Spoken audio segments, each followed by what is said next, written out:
have meddled with something you do not understand.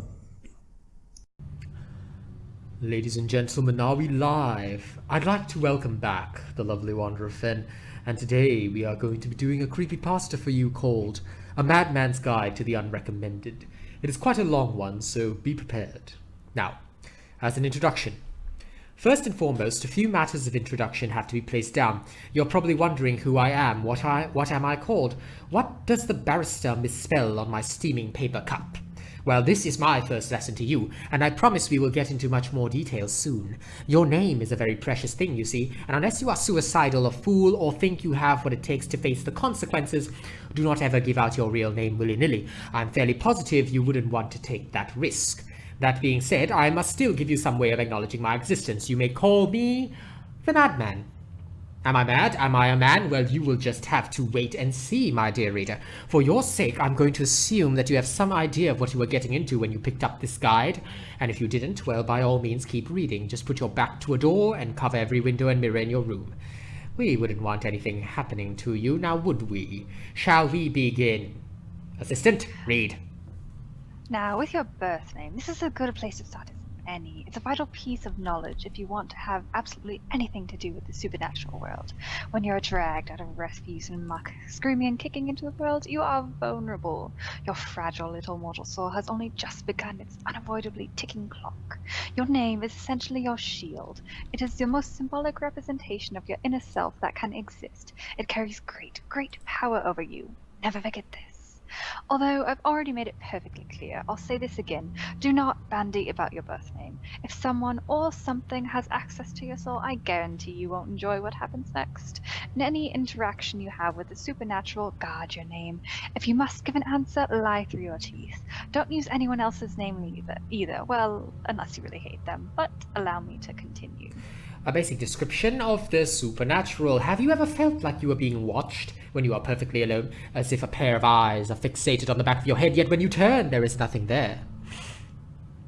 Have you ever heard your name being spoken by nobody at all? Chances are you have experienced these things, and chances are they aren't just figments of your imagination. Now, bordering the lovely world you call home is another rather different place. Some call it hell, and they're not wrong. But the name isn't important. What comes from it is. And what comes from hells, you ask? Well, demons, of course. Ghosts, phantoms, spirit, poltergeists, haunts, apparitions, these are all one and the same. Now take a moment to clear your mind of that image of a red-horned beast or classic white ghost. Now, it is true that over some time, demons have picked up on human fears and tend to manifest themselves in such forms. However, what is actually out there is much more sinister than these ridiculous tropes. A demon is infinitely smarter than you can ever hope to be. They want nothing more than to trick your feeble mind into allowing them to cause great harm. It's your job as a practitioner to prevent that from happening. Good luck. Now, demons can be called into this world through a summoning. Unfortunately, this isn't very hard to do. Why would you do such a thing, you ask? Well, you shouldn't. But I'm not your mother. Do what you want. Demons can give you knowledge or carry out tasks for you. If you have a question you want answered, a demon can most likely help you with that. You just have to make sure it's worth the risk, and it can be quite a risk sometimes. Assistant, teach them. First lesson, the game. Every budding practitioner must learn about the game if they want to get anywhere. This is the most common and basic level of advanced interaction with the supernatural world. The principle is simple. You conjure up a demon and then play with it. You try to get the knowledge you seek while avoiding the traps being set out for you. But when you actually get into it, it isn't as easy as it sounds. Preparation is key. You need protection. By all means, grab your firearms and use those to fend off the evil spirits. You will end up killed in a horrible way, but hey, at least you tried. All art requires a more acquired set of tools that have been proved effective throughout history. I've got to say, someone must have paid a very heavy price to discover just what is effective to use. Some of these will probably sound familiar, as old folklore and urban legends do often have a handle in reality. Salt. An excellent general purpose deemingly gone. A closed circle of the stuff will hold enough power to keep minor intrusions at bay. The same principle applies to large bodies of salt water. You'll rarely find supernatural influences around them. Demons don't like the beach. Iron. This simple amulet has a tendency to repel the supernatural. In most cases, it's used in candlesticks or worn on the practitioner's person. Invest in a necklace or something, you'll thank yourself later. Vinegar. While this doesn't keep anything out per se, it does have a violent effect upon beings from the other world. When thrown or sprayed, it can act as a sort of weapon against a demon. However, don't rely on it. There have been too many instances of someone attempting to save themselves with this little spray bottle of vinegar. Dear me, what a bunch. Candles. Wax candles may appear ordinary enough, but they are very important. Any seal or circle you'll create to trap a demon needs candles to act as a support. While the colors don't matter too much, it's useful to note that red candles are most effective. Blood red work best. Mistletoe. Ah, mistletoe, the classic parasitic weed that symbolizes love and merriment. Keep this handy in little bunches or piles around the area in which you work, an item of power. Everyone has something that they hold dear, and this bond holds power. It's a sort of light vest to keep your soul, and your soul is something you want to keep close to yourself. It could range from a picture of your mother to the knife that you used to murder your first victim. Any such item will do. Thus, hang on to something that you have a special connection with while practicing. Your voice. What a silly item, you may think. And you wouldn't be wrong. The human voice has no power over any supernatural entity unless you use it in the right way. If you think you might be able to save yourself if you mess up by summoning my shouting, you're wrong. However, if the being is in a limited position of power, your voice can dismiss it. Just don't wait too long if you plan to do this. Alright. Now at this moment, there are 7 things that are enough to keep you safe, relatively speaking. It's time to get into the fun stuff. Assistant, thank you for introducing those 7 items. Now, the first step of the game is to decide exactly what you want from the experience. Do you want to know some greater knowledge? Perhaps you would like to know if your significant other is being disloyal, or how to earn $1 million by the year's end. Whatever it is, know what you want, so you don't make a fool of yourself and die. Now, you can't interact with the other world in any old place. I wouldn't recommend using your home in any capacity unless you want to ruin the rest of your life. No, it's much more effective to find a place where the wall between this world and the next is worn thin. Places with some sacred value, like religious buildings or hospitals. People die in hospitals, you see, and this constant crossing from one world into the next makes it a perfect place for any summoning you want to do. Wherever you choose to practice, however, make sure you are alone.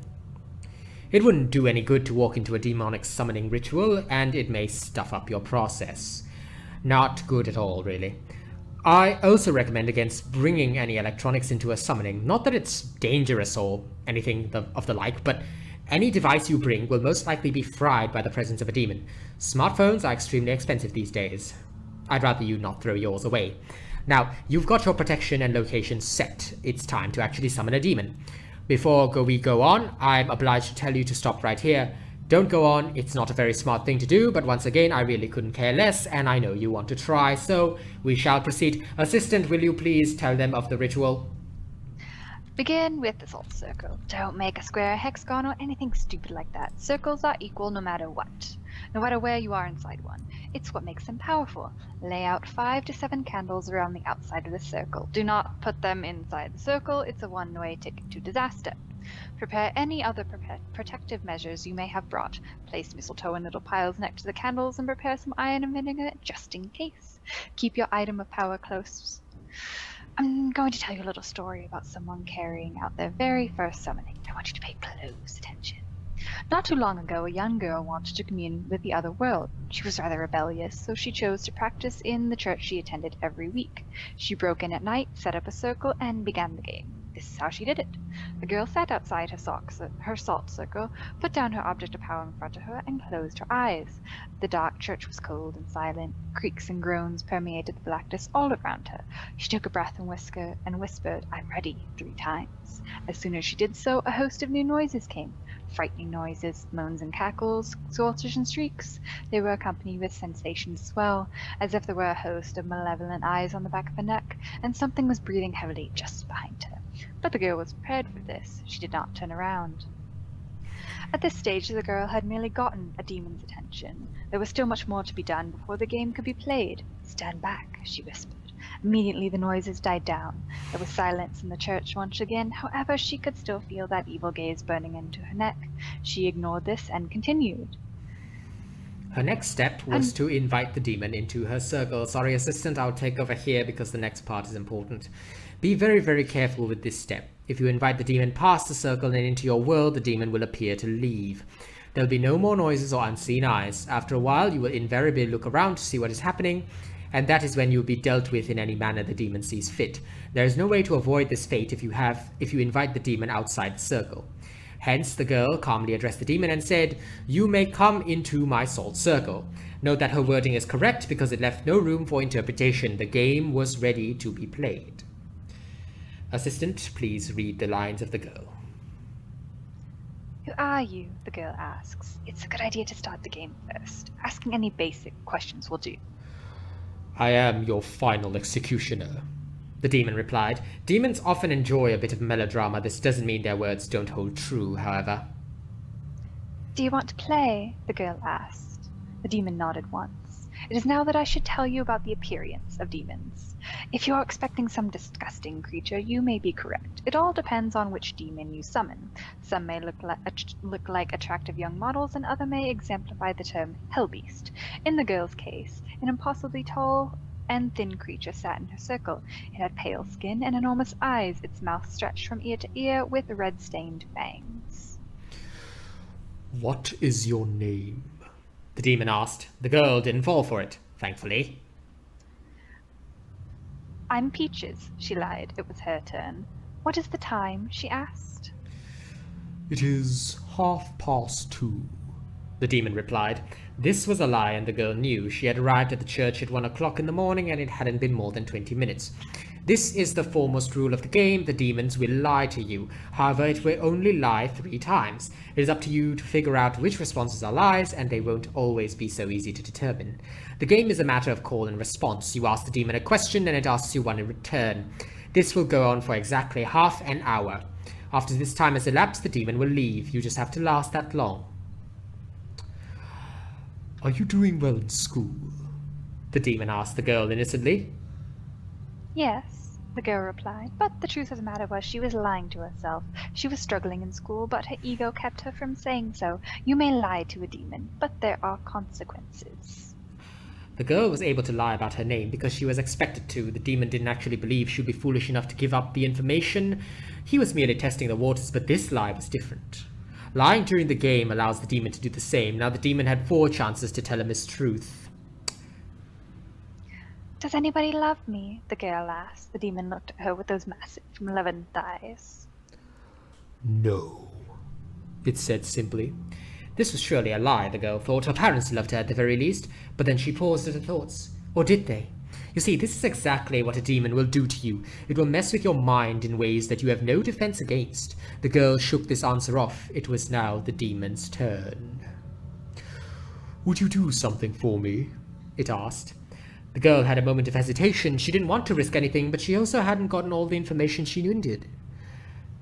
Yes, she said quickly, confident she could counter any trick the demon played on her. It was a rather foolish mistake. The demon stood, rising to a terrifying height of 9 feet. It leered down at the girl. Your turn, the demon said, smiling wider than the girl would have guessed possible. How do achieve success in life? The girl had nothing to toy with anymore. She had desperately got to the point. The demon answered truthfully. He told her the exact steps on how to climb ladder of success in her life and thrive. But at this point, he was just playing with her. He had complete control. Come here, the demon told the girl, and the girl began to scoff. How ridiculous to think she'd actually break her guard and step inside the circle. But she stood against her will. Her heart dropped to her toes as she stepped towards the salt circle. The demon smiled. No amount of vinegar or iron could have prevented what happened to the girl next. For your sake, I won't get into it. All you have to know is that it was quite horrible. The girl had given the demon power over her, and that is the one thing you must all never do. She had said she would grant the demon a favor, and he had capitalized on her offer. He had asked her to come into the circle, and she had no choice to obey. Let's learn from this girl's mistake, shall we? Never give a demon an advantage, and always choose your words very carefully. Be honest with yourself, even if it hurts you to do so. The demon seeks to harm you, and if that's the worst it can do, then you have played the game correctly. It is now that I have a little task for you. Carry on, assistant. It is now that I have a little task for you, my At this point, you should have a basic grasp on the supernatural world and how to deal with its infinite dangers. Would you like to put your skills to the test? Find a mirror. It could be large or small, round or square. It does not matter. Wait until the deepest hours of the night. Go out to a quiet place with a mirror. Let yourself be surrounded by darkness. Observe the shadows reaching slowly towards you. Do not dare to be afraid.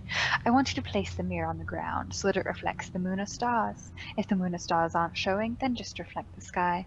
Look into the reflection deeply. Soon you'll notice something off about the image. You're looking into another world. Don't touch the mirror. Whatever you do, do not touch the mirror. The image will have a sort of shimmer to it, an unnatural gleam. While this is apparent, you must remain still.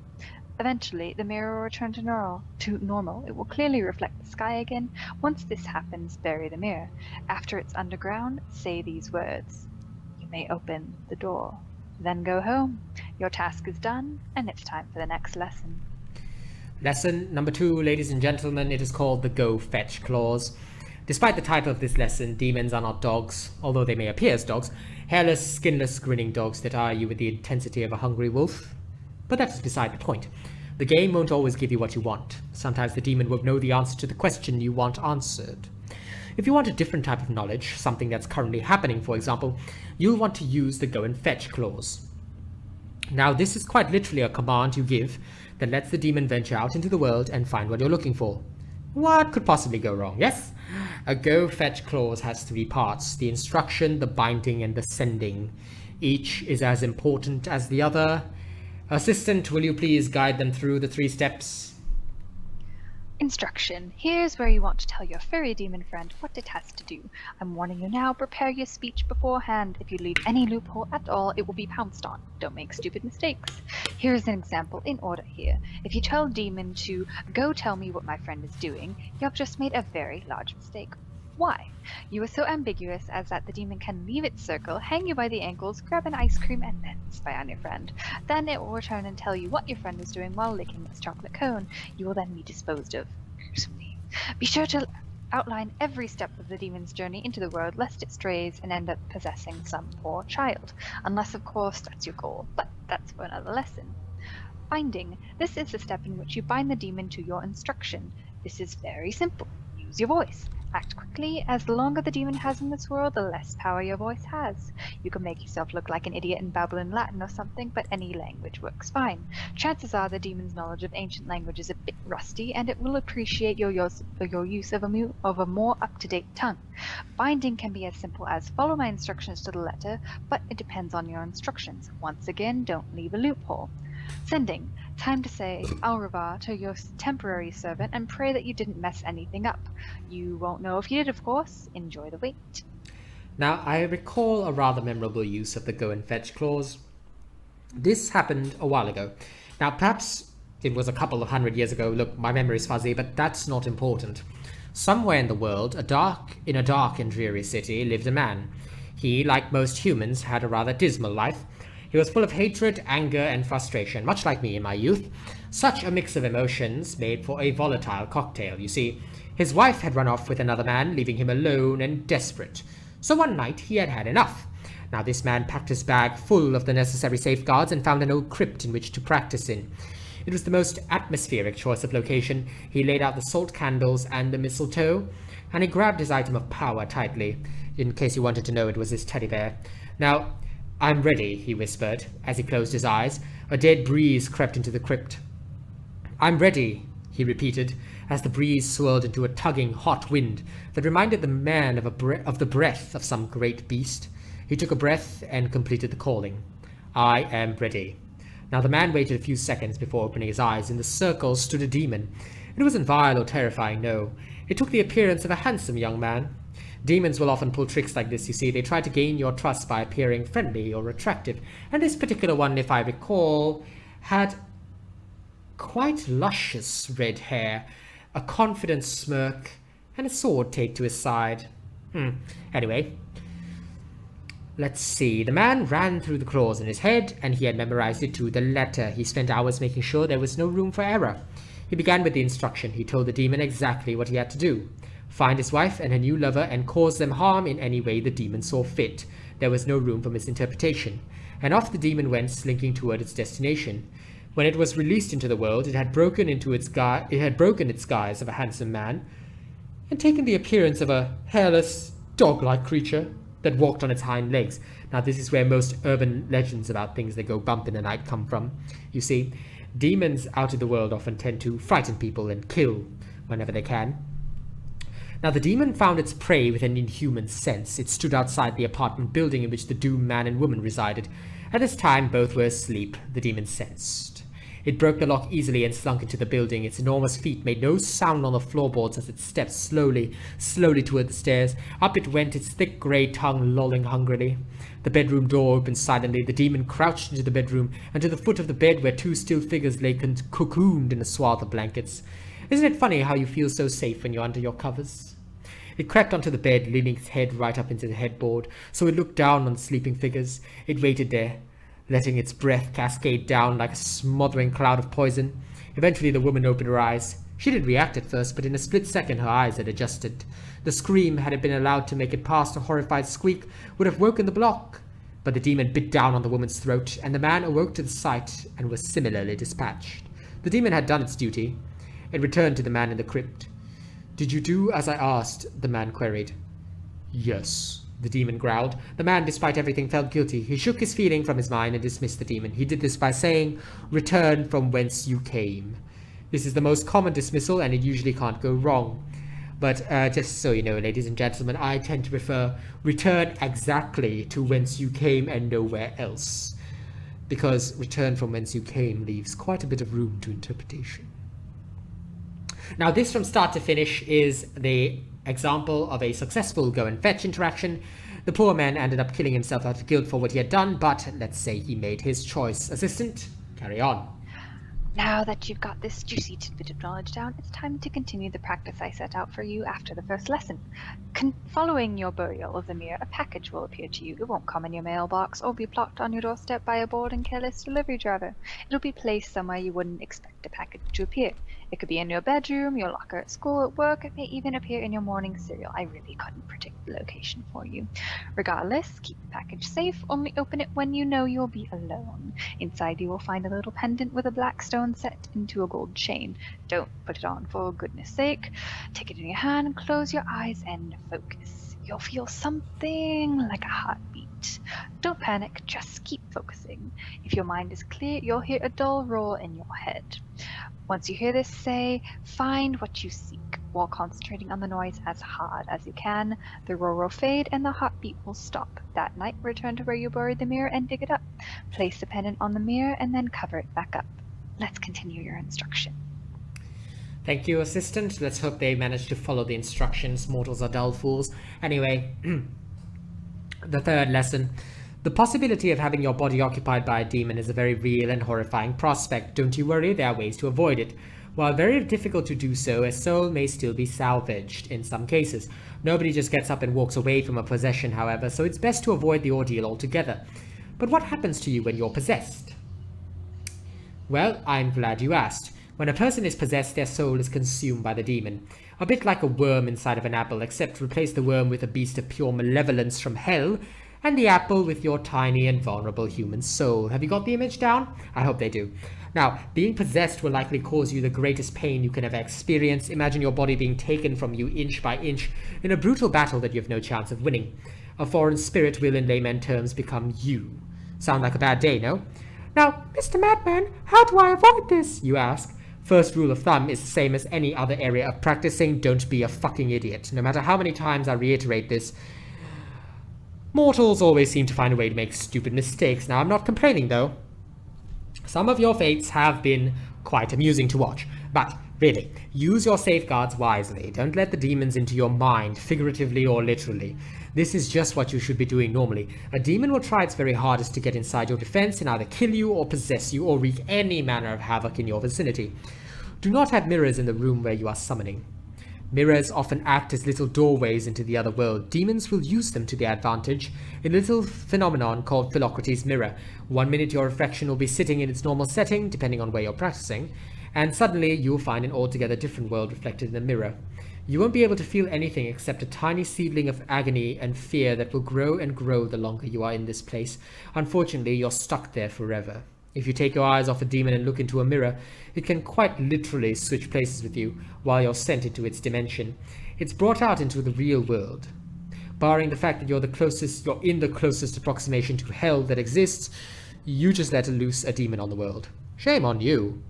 Now, along with pseudo-possessions such as Philocrates' mirror, you can also be possessed completely during a summoning.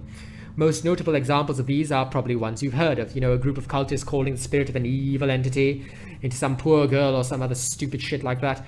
This is honestly most likely the dumbest way to die, and one of the ways of calling a demon into somebody's body. If you were so inclined, you could in fact trap someone in a salt circle and call a demon into their body. So next time someone cuts you in line at the grocery store, well, you know what to do. Go to their home, tie them down, salt circle, and there you go. You've got your own demon servant, who will most likely rip you apart once you let it free. But anyway, it can also happen accidentally. Possessions happen accidentally. Wow, who would have thought of that? But, believe me, ambiguous wording can lead to a demon to interpret your question or command as an invitation into your snuggly, warm, human meat flesh. Now, I'm afraid you can't do much to save yourself if you mess up in this manner. Have you ever heard of Jack the Ripper? Assistant, tell them about Jack the Ripper. A bloodthirsty lunatic, sure, a master of his craft, but a word completely human. Guess again. Jack wasn't always a crazed psychopath, believe it or not. He was a rather normal, that is, until he turned to the supernatural. He practiced here and there as many people did in the Victorian era. Something about the depressing and dark atmosphere of the entire era gave a spur to the whole host of demonic activity. One day, Jack, as many practitioners are predisposed to do, stuffed up. As you may have guessed, he was possessed. The demon that did it felt like having a little fun, so Jack wasn't killed on the spot. Instead, the demon went out into the world wearing Jack's skin while the poor man was in extreme agony, conscious of every single movement. As you may recall, I told you there are worse fates than being killed or dragged to another world by a demon. Jack's fate was arguably among those. I want you to imagine having no control over your body as someone else pretended to be you. Jack went home that night and watched as he killed his wife and children. He went out onto the street and began his bloody legend. For your sake, I hope you don't fall prey to a possession. Indeed. Now remember that pendant I had you bury? It's time for a little more fun. If you haven't already, allow 24 hours to elapse before digging up the mirror and the pendant. Going over this time is fine, just do not uncover them prematurely. The pendant should be gone and there should be a little note in its place. Read it. There will be a location written on the note, and I can't tell you what this is because, quite frankly, it will depend on who and where you are. Go there in the dead of the night when you know you won't be disturbed. Bring something with iron in it. Believe me, you'll want it. This time, timing does matter. Get to the location well before 2:30 in the morning. I suggest visiting the place beforehand in order to determine how to get in, unless of course you want to risk it and play by ear. Some people live for the thrill, but whatever, just get it done. Assistant, give them the rest of the instruction. No doubt you'll feel an inkling of apprehension as you enter this mysterious place I've brought you to, but don't worry. Besides, I've told you not to show fear, did I not? You'll just have to trust me. Oh, I laughed at that one. Trust me. The next bit is going to require you to understand the first 3 lessons, namely the go and fetch clause and how possession works. Now, don't panic, but I'm about to ask you to summon something. Although, if you're panicking about a simple summoning at this point, you're really not cut out for this sort of thing. Don't feel bad, most people are cowards too. Right then. You will not need a salt circle for this summoning, you'll be safe without one. All you need to do is take a note and some iron. Stand as close to the center of your location as possible and tear the note in half. It doesn't have to be perfectly in half if you were wondering. Just shred the thing and make it confetti if you feel like it. Destroy the note and make sure you don't waste any time. You have to get all of this done before 2:30. Unlike a normal summoning, you aren't going to say, "I'm ready" 3 times. Instead, I want you to lie down on your back.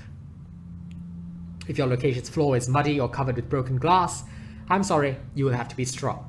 Close your eyes and relax. You don't have to do anything now except wait. But don't fall asleep. You won't wake up. Now, you will hear a dull roar. Okay? You will hear it faintly at first, and it will be similar to what my assistant told you about before, but it will get stronger.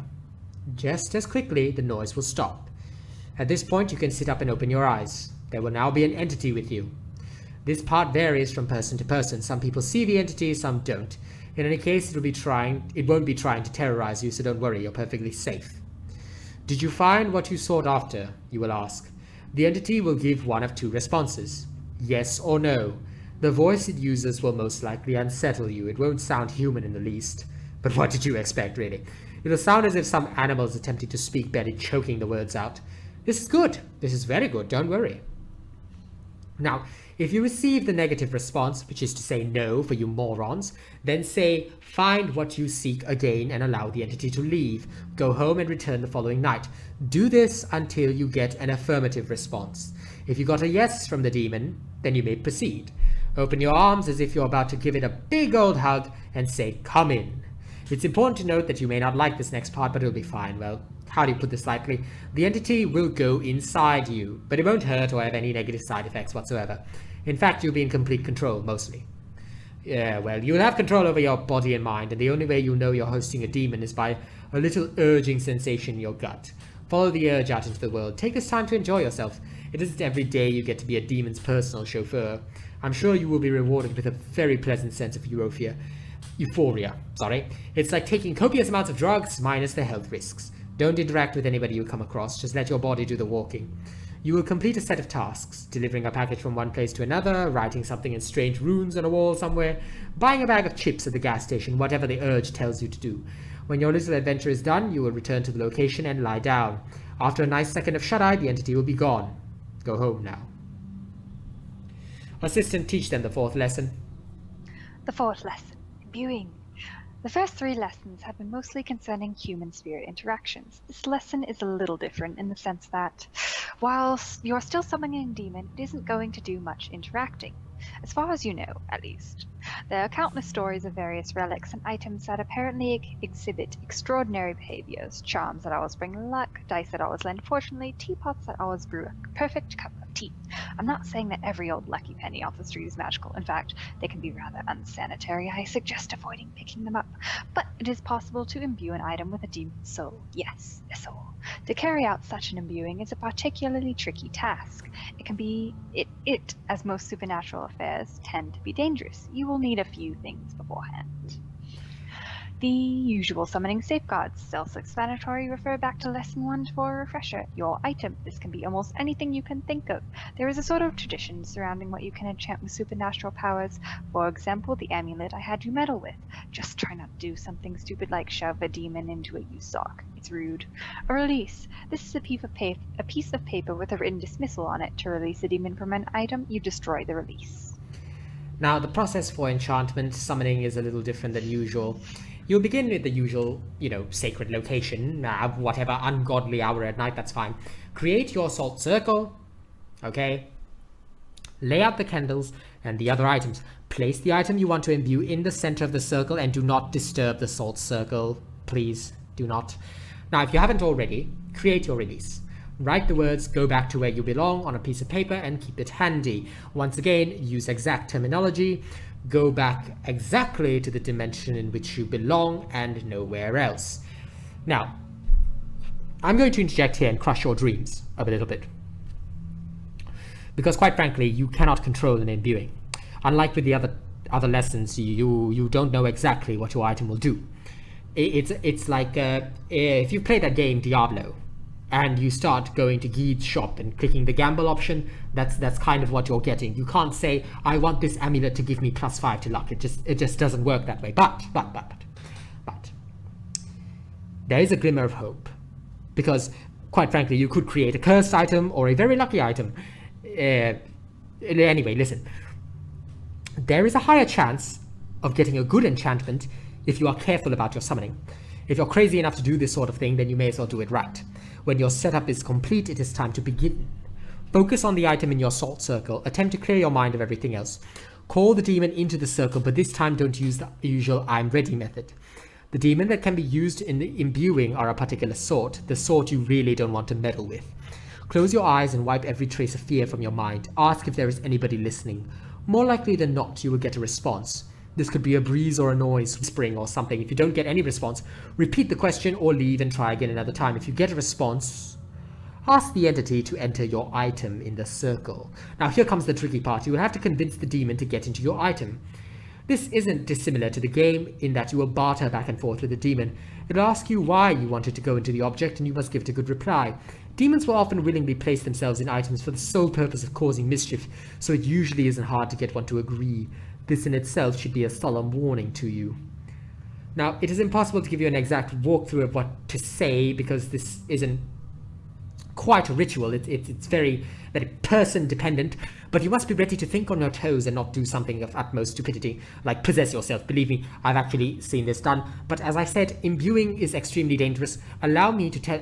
In fact, no, I will not tell you the story. Assistant, you tell them the story of that stupid man that did the thing. You tell them that story. There's a little house in a quaint town somewhere. A more peaceful and pleasant place you'd be hard to find. The people are friendly, the birds love to sing, as in all things you should never judge a book by its cover, though. Long ago, in the town's ancient history, someone desired a prize that was beyond this world. They wanted an object that would bring good luck and health to the people. You see, they weren't doing too well. A new sickness had come, and already many families were caring for their bedridden loved ones. The fields grew sallow and overgrown with lack of care. A quiet and sickly pallor lay over the entire place. An individual, a young man, stupid one, decided to take matters into his own hands. His mother and sister were growing weaker and weaker by the day with the illness, and he couldn't stand to see the town decay. He delved into the religious texts stored in the church, and when he found nothing that could help, he searched deeper. In the church cellar was altogether different collection of literature, texts depicting the supernatural world and how to handle the entities found wherein, although I can guarantee they were nowhere near as interesting as its guide. The youth found a possible solution in one of these texts, enchantment. With fervor, he collected as many books as he could and brought them home.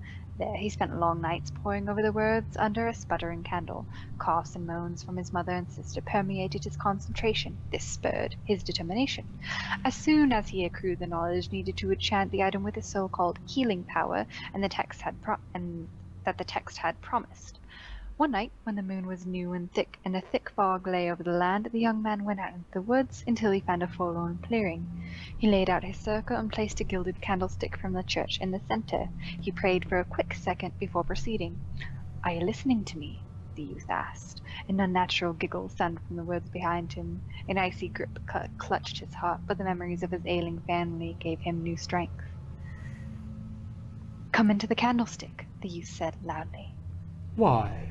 The demon replied, in an insane approximation of a little girl's voice, but it remained unseen. "I am summoning you. I am your master. You will do as I say," the youth attempted with a tone of authority. The demon giggled again, sending shivers down the young man's spine. Oh, your candlestick is awfully shiny. Did you steal it? The boy blanched at that point, because honestly, he had stolen it. I'm sorry, assistant, to rain on your parade, I'll take over here. But he knew it was for a good cause. He did not back down. "Come into the candlestick," he repeated. "Do you not want to? Look how pretty it is." The boy dared not move. There was a moment of silence, and then a chill breeze swept past the boy and into the circle. The candlestick rattled with a faint giggle. The air was still once more. Keen readers will note that the youth was missing something. Would you like to guess? No? Okay, fine. He did not make a release. There was no way to release the demon, and I'm fairly sure the demon knew it. Why else would it comply so quickly? The young man dared not dwell on what he had done. He brought the candlestick home and set it in the bedroom where his sister and mother lay. There was nothing more to be done, so he waited. Days passed before the candlestick showed any sign of power. In a moment of desperation, the boy thrust the gilded items into the clammy hands of his mother. Immediately her breathing eased and a rush of color returned to her face. Ecstatic, he did the same with his sister and got similar results. He couldn't believe it. He had saved his town. Well done, bravo! Without hesitation, the young man went from house to house, healing the townspeople. Cries of joy rang out, banishing the evil atmosphere that had plagued the air. Somebody, probably an old man standing by the fountain, said, "Healer, bless you!" and followed the boy as he touched each sick person with the candlestick. Soon he was stopped. The town reverend apprehended the boy in disbelief. "How are you doing this?" he asked. The boy raised the candlestick in joy. "God's will has saved us." The reverend, who tried everything in his power to aid his town, was skeptical. How could this boy brandish a metal ornament and claim a miracle? But the Reverend soon forgot about it. God worked in mysterious ways after all, right? And people were indeed being saved. A year passed and the town flourished. The fields were brought back to their usual productivity and all was well.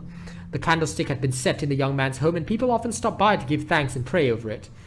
And that is when things went horribly wrong. Assistant, would you like to tell them how things went horribly wrong? There was Billy, and he changed first. The sun seemed to dim one day and clouds hung over the sky menacingly. However, it was mid-autumn, so this wasn't anything unusual. Then, however, the flowers began to die. Every flower in the town wilted overnight. Crops followed soon after. Children began to go missing a few days later, and a figure was seen skipping through the trees bordering the town. Upon closer inspection, the figure turned out to be a little girl. Her laugh haunted the village at night.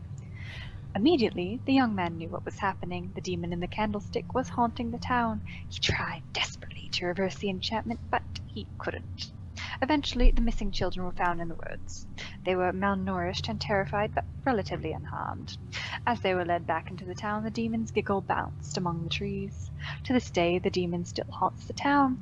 It is permanently bound to the little gilded candlestick in a little house. The people of the town attempt to hide their dark secret under a facade of happiness, but every night the giggle comes.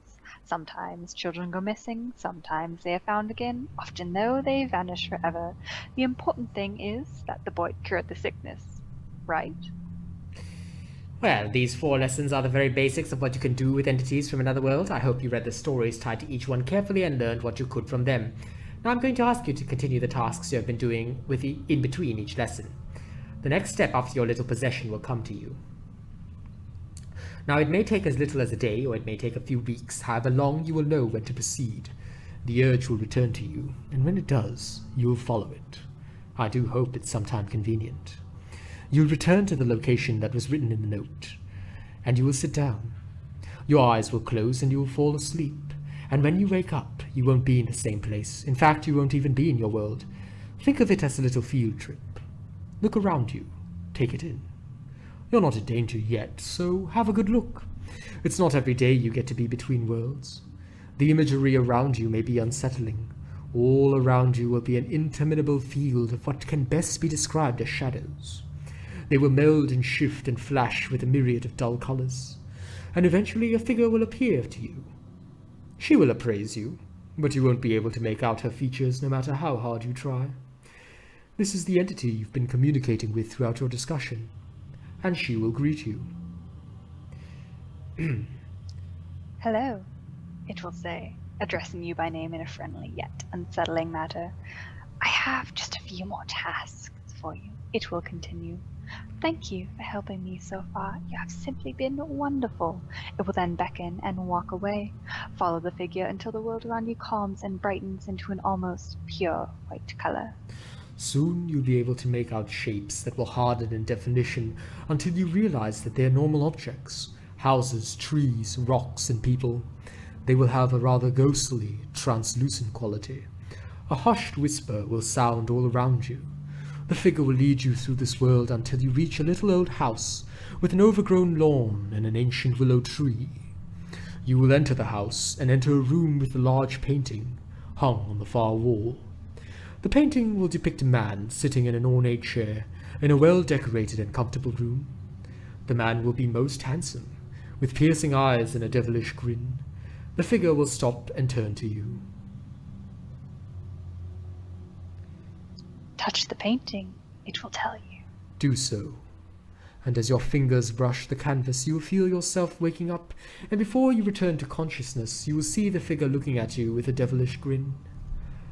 Thank you, my friend, I will say, stepping through the painting as you finally slip away.